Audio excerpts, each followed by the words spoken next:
Hi everyone, happy Wisdom Wednesday. So today I wanted to talk about a really simple idea, and that is being in the present moment. I guess I introduce a lot of my topics as simple, and I maybe should retract that. It's not always simple to be in the present moment. It maybe sometimes feels like conceptually like a simple idea, but the reality is it's tricky.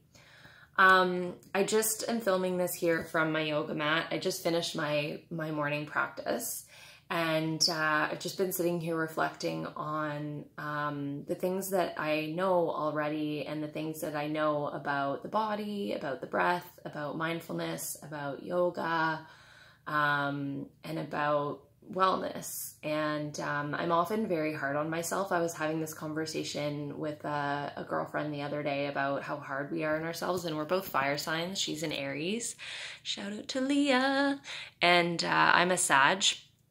And I find that Aries and Sages are, I know a lot of Aries. I seem to have a lot of them around me, and Aries risings and Aries moons, and you guys are everywhere around me. But we often tend to be light years ahead of ourselves and wanting what's way over there or way in the future here now. And I was just thinking about training for all of you out there who are yoga teachers. I know many of you are on my Instagram and follow me, or I follow you.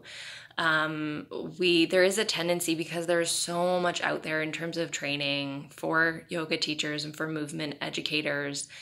There's so much out there constantly being bombarded at us. And especially now that we live in this age with social media, nonstop information is coming at us all the time. And so, it's very tempting for me to want to take 2-3 trainings a year. Obviously, like financially, that's kind of tricky. It's not always possible to do that every year. But it's beyond that. It's also just really important to practice first and feel something in your body as a visceral experience first, and experience something before we go and teach it. I've been really, really aware of this lately, of when I learn something new, any kind of movement or something that I've only maybe practiced a little bit, but I've researched, I don't teach it. I'm very, very careful, and I've been tempted to, and I've said, no, I'm not going to teach it. If it doesn't feel completely familiar in my own body first, I'm not going to go out there and try to tell someone else how to do it and explain this to someone else. It's not fair to my student, and it's not fair to me. And big shout out to Jane Clapp. I took Jane's movement. She did sort of a movement, a mindful movement or moving meditation classes about a little over a year ago. And me being the eager teacher and learner I would ask her after she taught us something, maybe it was movement, or it was maybe moving or meditation or something that we were doing. I don't remember exactly what it was, but I would ask her, how do I teach this? Like, how would you go cueing this? And she would just look at me and she'd say, maybe just kind of drop the idea of teaching it for a while and just be with it, practice it. Just don't think about teaching this for a while. And that's really stuck with me since her classes, and was like a really, really great reminder that we often maybe have the tendency to want to teach the new and innovative and exciting thing in our classes. But it's not always a good idea. It's good to just be with whatever we're learning and embody it and be present with it. And then maybe think about, okay, I've been practicing this now for a month, and it feels, or a couple months in my body, and I'm feeling it in different ways. And that's the other thing, is once you practice something over and over again, you're gonna start noticing different things show up in your body. And maybe you might discover that it's not the right thing for you. You just needed it for a month, and it's never something you ever want to teach again, but you just needed it for a short period.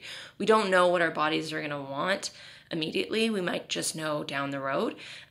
So practice and just being present with what is right in front of us. And it's really easy to compare and go on social media and say, well, so-and-so is doing that training and I should be doing that. No, it's okay. Now I've limited myself to doing one training a year and picking that one teacher I've been really, really wanting to practice with and learn from, and then taking it from there and just being with what I've got. I mean, I am teaching some pretty novel stuff in my classes right now, downtown Guelph, and my students are obviously challenged. They love it. They're such good sports, but it's new stuff for them, and it's not entirely. It doesn't look like yoga. It's very functional and it's strength focused, and it's sometimes very playful and has them giggling on the floor, which I love. But it's new, and it really reminded me of like, wow, this doesn't feel that new to me anymore. This is stuff I've been practicing now for 2 years since I've been following Cecily from Yoga Detour. And I've been putting this into practice now for over 2 years, and now I feel comfortable teaching it. So it made me realize how much I already know about the breath, about the mind, and that we're constantly chasing and we don't need to. Be really proud of yourself for all that you know and put that into practice for a while.